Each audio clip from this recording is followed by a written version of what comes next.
नाज़रीन, अवामी न्यूज़ में ख़बरनि जो सिलसिलो जारी है। इन वक़्त असीं तव्हांखे खिप्रो खां ख़बर ॾींदा हलूं त खिप्रो लॻ लूण खाण जी मशहूरु चांहि जेको पीअण सां दिमाग़ तंदुरुस्त थी पए थो। नावाले खां वधीक तफ़सील ॿुधाए रहियो हरीश केबी से पंहिंजी रिपोर्ट में। जी नाज़रीन, इन वक़्तु असीं मौजूदु आहियूं खिप्रो लॻ लूण खाण में, जिथे चांहि जो बहितरीनु स्टॉल आहे, जेको हितां जो मर्कज़ आहे। जेके बि माण्हू हितां खां सफ़र कंदा आहिनि उहे हिते अची चांहि पीअंदा आहिनि। अचो त हिते जा जेके रिहायशी आहिनि हिननि सां ॻाल्हायूं था त हुननि जो चांहि जे हवाले सां छा चवणु। खंडपति वारा चांहि हूंदा, चैनक जी पाणी हूंदो ई कोन आहे, खीर रगो जी आहे, निज खीर हूंदो आहे। असांजी रोज़ी आहे न, असां महिनत करणु चाहियूं था।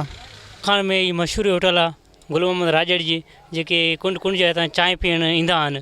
हीअ चांहि पीअण सां अलाए फज़िल करण सां ॾाढी थकावट बि सॼी ख़तमु थी वेंदी आहे।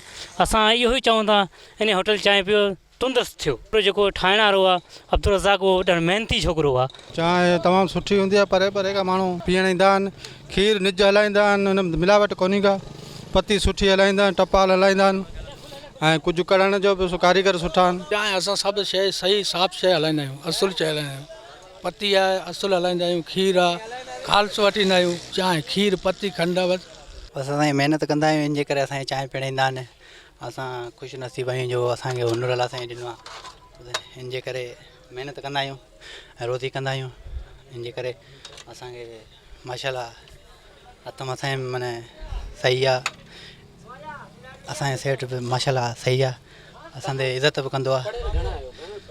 असां इंटर कयल आहे त ग़रीब माण्हू आहियूं, इन जे करे ड्यूटी न आहे, इन जे करे त कोन हथ रखी वेही रहूं, रोज़ी त करणी आहे। बसि इदारा ॾिसी सघनि था, असां पढ़ियल लिखियल थी करे होटल हलाए रहिया आहियूं।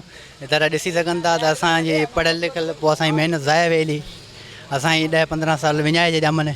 जो ॻाल्हियूं ॿुधूं हिननि जो चवण त असीं चांहि उहा बहितरीनु ठाहे हलाईंदा आहियूं, जंहिंसां माण्हू ख़ुशि थींदा आहिनि। उहे चांहि पी पंहिंजी तारीफ़ बि असांजी कंदा आहिनि। कैमरामैन गुलाम शबीर सां गॾु हरीश केबीसी, अवामी न्यूज़ खिप्रो। वधीक ख़बरनि ऐं तफ़सील लाइ विज़िट कयो अवामी news Facebook page, YouTube page ऐं अवामी न्यूज़ वेबसाइट।